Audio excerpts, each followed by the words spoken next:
गांव का हर स्वाद जैसे कहीं खो सा गया, हर पकवान का मजा भी जैसे सो सा गया। चारों निकले ढूंढने उस जादुई राह को। समोसे के पहाड़ ने दिखाया फिर से चाह को। बीजों में था प्यार जो मिट्टी में घुल गया, और हर दिल में खुशियों का स्वाद फिर खिल गया।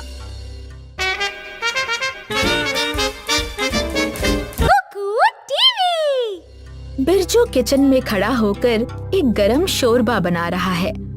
पूरे किचन में उस शोरबे की खुशबू फैल रही है और हल्की भाप से माहौल गर्म हो गया है। बिरजू मिट्टी के बर्तन में शोरबे को लगातार चलाता रहता है ताकि वो जले नहीं। इसी बीच सतीश किचन में आता है। वो पास रखी प्लेट से एक चपाती उठाता है। बिरजू उस पर गरम गरम शोरबा डाल देता है।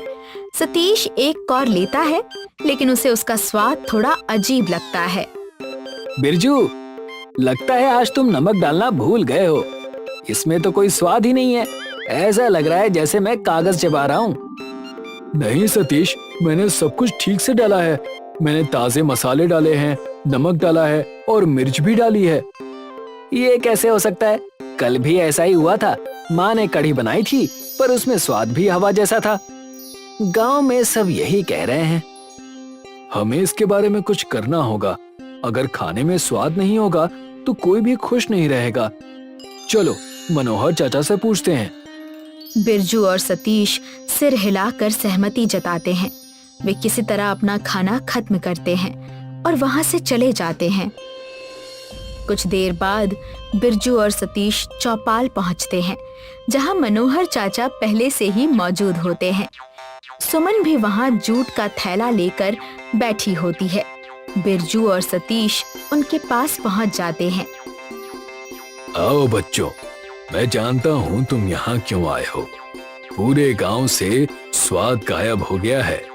फल मीठे नहीं रहे और सब्जियां फीकी पड़ गई हैं। हाँ चाचा, मैंने इन सेबों की जांच की है।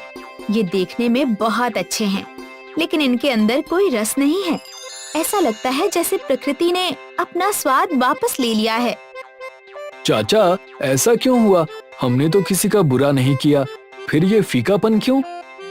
ये किसी की गलती नहीं है। कभी कभी दुनिया को एक नई ऊर्जा की जरूरत होती है। मैंने अपनी पुरानी किताबों में स्वाद के पहाड़ के बारे में पढ़ा है। उसे समोसे का पहाड़ भी कहते हैं। समोसे का पहाड़? क्या वहाँ सच में समोसे उगते हैं? हाँ, वो एक जादुई जगह है। अगर हम वहाँ से स्वाद का बीज लेकर आएं, तो हमारे खाने में फिर से जान आ जाएगी। लेकिन वो रास्ता बहुत कठिन है। हमें मंजूर है चाचा। अच्छा स्वाद तो खाने में होना ही चाहिए, क्यों बिरजू? हाँ हाँ, क्यों नहीं। चलिए ना चाचा, अभी चलते हैं। चारों एक साथ सिर हिलाकर सहमति जताते हैं और वहां से निकल जाते हैं। कुछ देर बाद चारों घने और धुंध से भरे जंगल में चल रहे होते हैं। मनोहर चाचा अपने हाथ में लकड़ी लिए रास्ते में आने वाली रुकावटों को टटोलते हुए आगे बढ़ते हैं। ये धुंध साधारण नहीं होती, बल्कि हल्की सुनहरी रंग की होती है। चारों बिना किसी सहारे के बस अपने अंदाज से आगे बढ़ते रहते हैं। यहाँ की हवा बहुत भारी है। ऐसा लगता है जैसे हम किसी रसोई के धुएं में चल रहे हैं। हमें साथ साथ रहना होगा।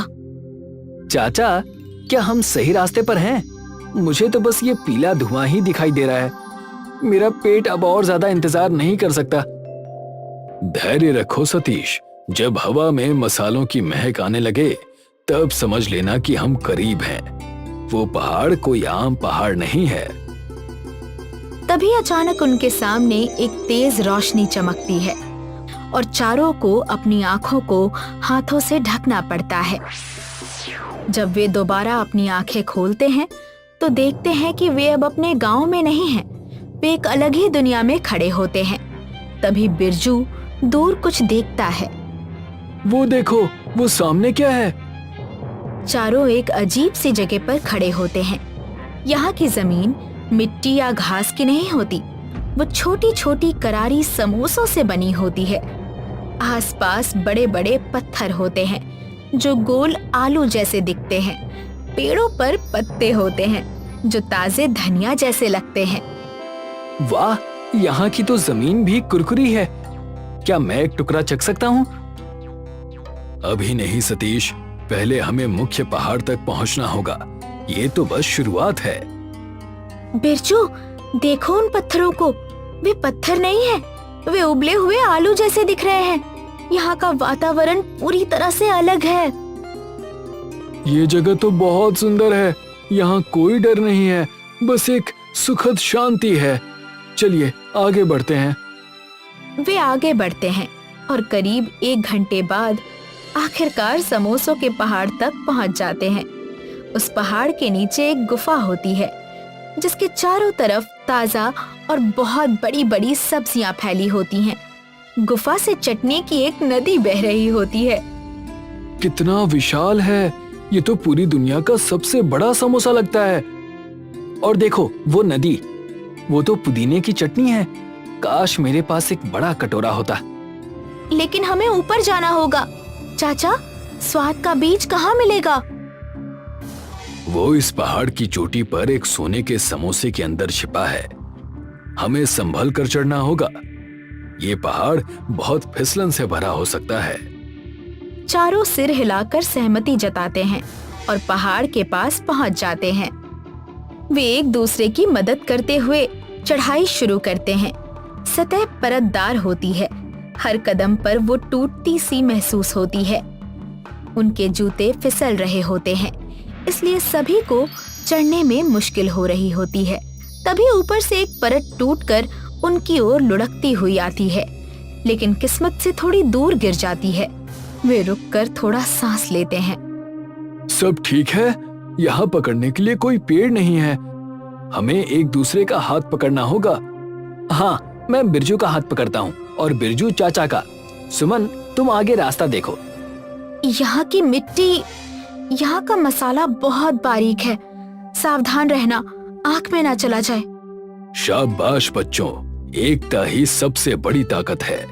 हम लगभग पहुँच गए हैं। वे आगे बढ़ते हुए छोटे छोटे कदम रखते हैं। धीरे धीरे और संभलकर एक दूसरे की मदद करते हुए आगे बढ़ते रहते हैं। कुछ समय बाद वे समोसों के पहाड़ के ऊपर समतल जगह पर पहुंच जाते हैं। ऊपर से दिखने वाला नजारा बहुत ही सुंदर होता है। उन्हें दूर तक फैला हुआ पूरा खाने का गांव दिखाई देता है। वहां उन्हें काले नमक के पत्थर से बना एक चबूतरा दिखता है और उस चबूतरे पर एक चमकता हुआ सुनहरा समोसा रखा होता है। कितना सुंदर है! ये तो किसी गहने जैसा लग रहा है। यही है वो, हमारे गांव की खुशियों की चाबी। रुको, इसे छूने से पहले हमें कुछ सोचना चाहिए। क्या इसे ले जाने का कोई नियम है? इसे वही उठा सकता है जो वादा करे कि वो कभी भी स्वाद का घमंड नहीं करेगा और हमेशा सबको बराबर खाना खिलाएगा। बिरजू आगे बढ़ता है। शांत और विनम्र चेहरे के साथ वो अपने हाथ में वो सुनहरा समोसा उठा लेता है। मैं वादा करता हूँ कि मैं इस स्वाद का उपयोग केवल सबके कल्याण के लिए करूँगा। हमारे गांव में कोई भी भूखा या उदास नहीं रहेगा। तभी उसमें से एक तेज सफेद रोशनी निकलती है और वो समोसा बदलकर 7 सुनहरे बीजों में बदल जाता है। बिरजू, तुमने कर दिखाया। अब हमारे पास वो सब कुछ है जिसकी हमें जरूरत थी। अब हमें वापस लौटना चाहिए। चारों सिर हिलाकर सहमति जताते हैं। बिरजू के हाथों में रखे चमकते हुए बीजों पर सबकी नजर टिक जाती है। वे समोसों के पहाड़ से नीचे उतरना शुरू करते हैं। रास्ता अंधेरा होता है, लेकिन सुनहरे बीजों की चमक उन्हें आगे बढ़ने के लिए काफी रोशनी देती है। वापसी के रास्ते में सुमन कुछ मसाले तोड़ लेती है। मनोहर चाचा ये सब देखकर बहुत खुश होते हैं। उन्हें सबकी एकता देखकर अच्छा लगता है। जब हम गांव पहुंचेंगे तो सबसे पहले क्या बनाएंगे? मैं तो चाहता हूं कि हम एक बहुत बड़ी दावत रखें। हाँ सतीश, और हम उन मसालों का भी उपयोग करेंगे जो हमें यहाँ से मिले हैं। हम सबको सिखाएंगे कि खाने का असली स्वाद केवल मसालों में नहीं बल्कि उसे प्यार से बनाने में है। बिल्कुल, और ये जादुई बीज हमारी मिट्टी को फिर से खुशबूदार बना देगा। चारों सिर हिलाकर सहमति जताते हैं और आगे बढ़ते रहते हैं। इसी के साथ रात खत्म हो जाती है। अगले दिन चारों बिरजू के आंगन में पहुंचते हैं। वे थके हुए लगते हैं, लेकिन उनके अंदर का उत्साह अभी भी बना रहता है। बिरजू और सतीश जमीन में 7 गड्ढे खोदते हैं। फिर बिरजू हर गड्ढे में एक एक बीज डालकर ऊपर से मिट्टी भर देता है। सुमन उन सभी बोए गए बीजों पर पानी डालती है। गांव वालों, स्वाद लौट आया है। अब हमारी धरती फिर से हमें खुशियाँ देगी। अचानक बोए गए बीजों से एक रोशनी निकलती है जो सीधे आसमान की ओर जाती है और पूरे गांव में फैल जाती है। उसके साथ एक बहुत ही अच्छी और स्वाद भरी खुशबू फैलती है। अब सभी खुश नजर आते हैं और उसी रात गांव के सभी लोग बीच के मैदान में दावत के लिए इकट्ठा होते हैं। बिरजू, मनोहर चाचा, सुमन और सतीश इस दावत का इंतजाम करते हैं। बिरजू सबको खाना परोस रहा होता है। सतीश अपनी प्लेट में ढेर सारे समोसे लेकर बैठा होता है। सुमन और मनोहर चाचा सबको खुशी खुशी खाते हुए देखते हैं। बिरजू, ये समोसे तो उस पहाड़ से भी ज्यादा स्वादिष्ट हैं। शायद इसीलिए क्योंकि तुमने इन्हें हमारे लिए बनाया है। आज मुझे समझ आया कि स्वाद केवल जुबान के लिए नहीं होता, ये दिल की खुशी के लिए भी होता है। हमने सीखा कि प्रकृति का हर एक हिस्सा कीमती है। अगर हम उसका ख्याल रखेंगे तो वो हमारा ख्याल रखेगी। हमेशा याद रखना, जीवन का असली स्वाद मिलजुल कर रहने और बांट कर खाने में है। अब सभी फिर से खुश होते हैं। गांव का स्वाद वापस आ जाता है और इसी के साथ कहानी खत्म हो जाती है।